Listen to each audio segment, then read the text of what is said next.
Bonjour, nous recevons Jean Guinel. Bonjour, Bonjour. Jean, vous êtes journaliste au Point, chroniqueur au Télégramme, écrivain, vous avez multiplié les essais. Là, vous revenez à vos premières amours, puisque un de vos premiers livres s'appelait La piscine, vous l'aviez écrit avec... Ah non, c'est pas de moi. Ça, c'était Roger Faligot. Ah, c'était Roger Faligot et Pascal Cropp. Mais vous Voilà. avez quand même écrit des livres sur la DGSE. Ah non, moi, j'ai fait le mien quelques années après, le premier qui s'appelle, que j'avais fait avec Bernard Violet, qui s'appelait Service secret, Voilà. sous François Mitterrand. Et depuis, j'ai constamment écrit, y compris avec Roger Faligot d'ailleurs, des livres sur le renseignement. Et là, celui-ci, le dernier qui vient de sortir ce mois-ci, s'appelle Histoire secrète de la DGSE. Donc, c'est pas une histoire globale, c'est une histoire sur les 10 dernières années qui est consécutive, qui sont consécutives à la réforme du renseignement engagée par Nicolas Sarkozy. Très bien. Alors, Hollywood a toujours magnifié l'action de la CIA. En France, on était d'une grande prudence. C'était vraiment la piscine, hein, puisque c'est le nom qu'on avait donné à la DGSE, qui a succédé au SDEC et qui est installée boulevard Mortier. Finalement, ils ont accepté sous Claude, c'est pas Claude, Bajolet. Alors, Bernard Bajolet a accepté Voilà. que les caméras entrent. En tout cas, non, pas que les caméras entrent, mais que le réalisateur puisse s'inspirer des décors et de la pratique de la Voilà. DGSE. Et vous dites, et c'est en bandeau de votre livre, le Bureau des légendes, finalement, ça a changé l'image de la DGSE. Et vous dites, nous, on vous dit ce qu'est le vrai Bureau des légendes. Voilà. C'est-à-dire que la DGSE a un problème avec le cinéma depuis toujours, c'est-à-dire que toujours les cinéastes ont trouvé amusant de se moquer d'elle, de se moquer de ses agents, considérés comme des tocards, des incapables et des nuls. Et Un peu franchouillard, quoi. oui, alors c'est sympathique, Il y a mais même des parodies avec voilà. Jean Dujardin. Oui, mais il y en a eu plein, et c'est sympathique, mais si vous voulez, la DGSE aujourd'hui... C'est pas vrai. Ben non, depuis la réforme de Sarkozy, et depuis la montée du terrorisme, il y a une volonté politique de doter la DGSE de moyens absolument énormes, moyens techniques, moyens humains, et elle doit de toute urgence et de vraiment en grande priorité recruter des gens de qualité. Pour ça, elle a besoin à la fois de faire la sortie des écoles, comme il dit, c'est-à-dire d'aller voir dans les grandes écoles et de recruter des ingénieurs qui sont un peu réticents, donc il faut les motiver. Et puis elle a besoin que son image soit meilleure. Et là, il y a eu la rencontre tout à fait opportune entre d'un côté le cinéaste Éric Rochant, qui était déjà bien engagé dans les films d'espionnage et tout ça, et qui est très très bon cinéaste et qui fait une brochette d'acteurs, Mathieu Kassovitz, très belle chose. Et son désir de faire une série sur la DGSE a rencontré le besoin du service d'améliorer son image voilà. Et donc ça a très bien marché. Mais c'est plus Bernard Bajolet que le nouveau directeur. Bernard Bajolet, si on veut faire l'histoire complète... C'est un homme de terrain alors que son successeur est un diplomate. Erard Corbin-de-Mangou a donné l'accord pour que le film démarre. Bernard Bajolet a engagé vraiment le processus. Et actuellement, Bernard Rémier, qui a succédé à Bajolet... Ancien conseiller diplomatique de Jacques Chirac, voilà, ambassadeur... On est dans une... Donc il continue cet effort, mais on est dans une histoire administrative de la DGSE qui fait que désormais, depuis maintenant une vingtaine d'années, le service est toujours dirigé par des diplomates. Oui, sauf avant les diplomates, il y a eu un général qui était venu couper les branches pourries.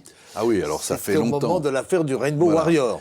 Mais depuis une malheureuse initiative de généraux en retraite pendant la campagne présidentielle de François Mitterrand en 1988, qui a marqué la maison. Voilà. Depuis cette campagne-là et depuis le faux pas des généraux qui se sont engagés contre François Mitterrand, jamais... C'était presque un complot, alors ? C'était pas un complot, mais c'était une attaque frontale contre non pas contre Mitterrand président, mais contre Mitterrand chef des armées. Mitterrand a confié alors la DGSE à un préfet qui s'appelait Claude Silberzan, et plus jamais depuis 1989, donc depuis 30 ans, plus jamais aucun militaire n'a dirigé la DGSE. Affaire, parce qu'on revient régulièrement dessus, Et il y a des gens, d'ailleurs, des Bretons, qui ont participé aux différentes équipes sur place en Nouvelle-Zélande, à Auckland. Vous voulez dire que ça n'est pas une initiative de Charles Hernu, qui a mal tourné, c'est une initiative des généraux? C'est une initiative des amiraux du Pacifique, acceptée par Charles Hernu et admise ou tolérée, ou en tout cas autorisée par François Mitterrand. En tout cas, ça a été un fiasco. Mais l'ordre a été donné par Hernu. On parle souvent, donc effectivement, plus en France, c'est aussi le tempérament français, des échecs que des succès. La DGSE n'a pas vu venir la chute du mur, ni l'élection de Trump, mais personne ne l'a vu. En revanche, il y a eu un épisode qui a meurtri un peu les équipes, c'est le sauvetage raté de Denis Alex en Somalie, qui a été un peu occulté par le début de l'opération Serval. Certains ont néanmoins critiqué la volonté de la DGSE de mener l'opération sur le plan militaire, alors que les forces spéciales seraient mieux équipées pour ce genre d'opération. C'est les forces spéciales françaises qui crapahutent en Afrique et au Moyen-Orient du matin jusqu'au soir, sont en réalité plus aguerris et plus habitués à mener des opérations très lourdes, au sens opération spéciale, comme celle qui s'est passée en Somalie, avec des hélicoptères, avec des avions, des drones. Enfin, tout ça est une opération très complexe. Et franchement, c'est pas la spécialité du service action de la DGSE de faire ça. Donc, elle a questionné ce point, en tout cas. Oui, et légitimement, et donc je l'aborde évidemment dans le livre. Est-ce que François Hollande a commis une grave erreur en parlant de ces opérations de liquidation ciblée qu'on appelle les opérations Homo? Alors, est-ce que ce n'est pas une opération politique contre lui aussi? Il a parlé d'exécution ciblée, indiscutablement. Des opérations Homo, il n'en a pas parlé parce qu'il n'en a pas fait. Donc, il n'y a pas eu de... Voilà. En revanche, les exécutions ciblées, moi je suis de ceux qui pensent que il y a un problème avec ça, parce que notre pays a aboli la peine de mort, et si on fait des déclarations publiques sur des choses comme ça, il faut les expliquer.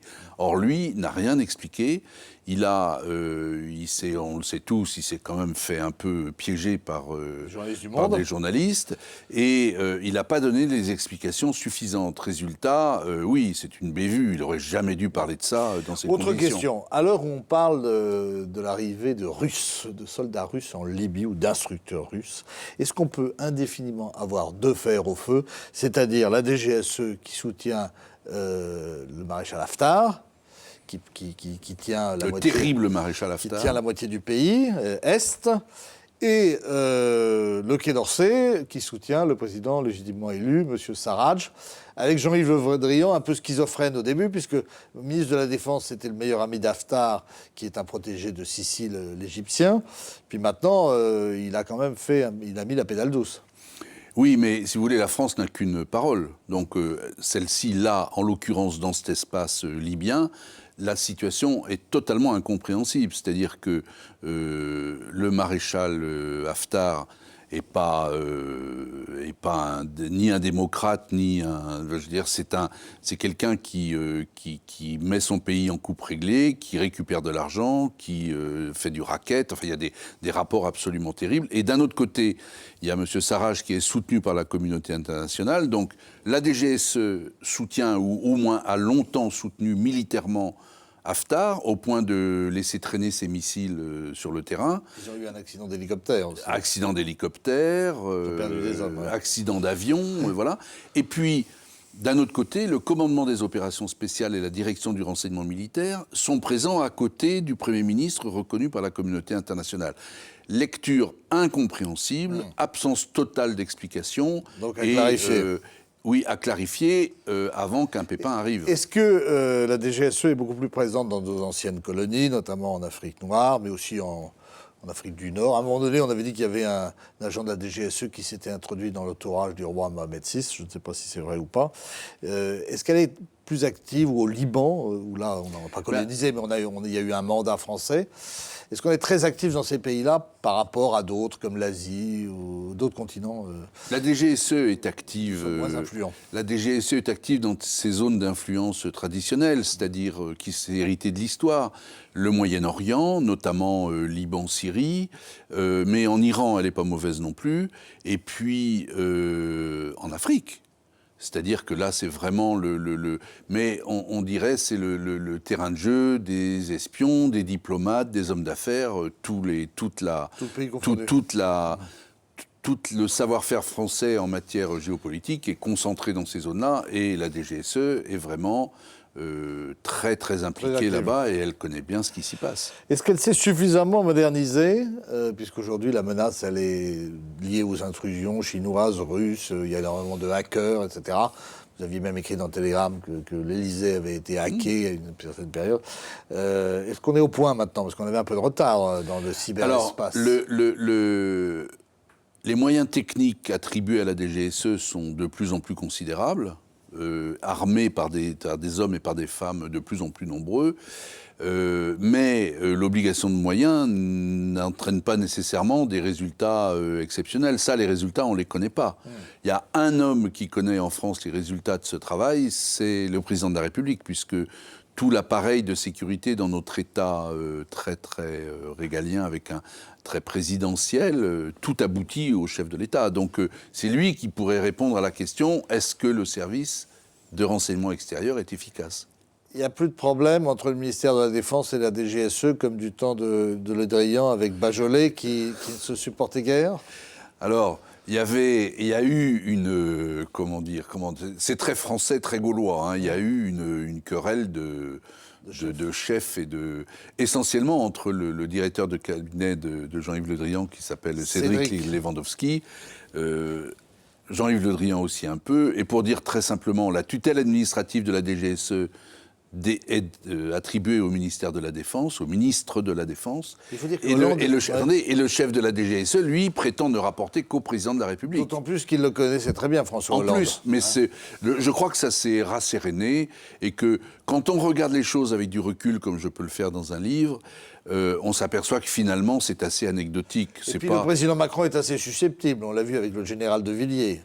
Il ne faudrait pas non plus... il ne faut pas lui marcher sur les pieds, mais il avait besoin de marquer son territoire. Mais là, de ce que je comprends, vous savez, le chef de la DGSE, comme le chef de la DGSI, sont présents toutes les semaines au Conseil de défense restreint, et les choses ont énormément évolué. C'est-à-dire, les choses sont apparemment plus fluides, et on est rentré dans un plus grand professionnalisme. Dernière question, vous répondez très rapidement. On a liquidé des centaines de HVT, High Values Target, c'est-à-dire des terroristes au Sahel, et pourtant on a l'air durablement enlisé. Qu'est-ce qu'on peut faire, et qu'est-ce que la DGSE peut faire de plus que ce qu'elle fait aujourd'hui? La suppression, la liquidation, l'exécution de cibles déterminées fait lever, c'est une constante dans les guerres qu'on appelle des guerres asymétriques. C'est-à-dire, plus vous tuez des chefs, plus d'autres se lèvent. C'est quasiment écrit. Et donc, cette stratégie-là ne fonctionne pas. Donc, la réponse extrêmement rapide et très simple, c'est que le règlement de la situation dans le Sahel c'est pas exclusivement militaire. Non, c'est ni exclusivement militaire, ni même militaire. C'est-à-dire, c'est politique, c'est africain. Et parfait. Voilà. Jean Guinel, je vous remercie. C'est moi qui vous remercie. On se retrouve la semaine prochaine avec un nouvel invité sur TBO et TV Sud. À très vite.